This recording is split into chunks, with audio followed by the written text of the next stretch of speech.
Hi everyone, this is an ASEC or ASEC oval cylinder. I don't have a key for it, but it is a 6-pin lock.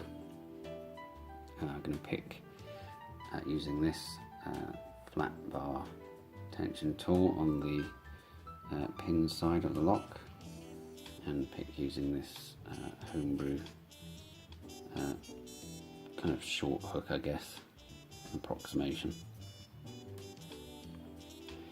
Okay, let's go to the back. As it is 6 pins, we'll hook forward to about pin 3 there.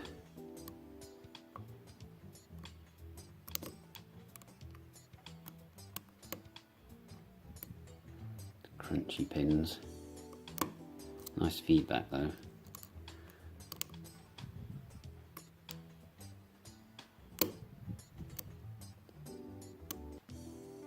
Okay, up to the front.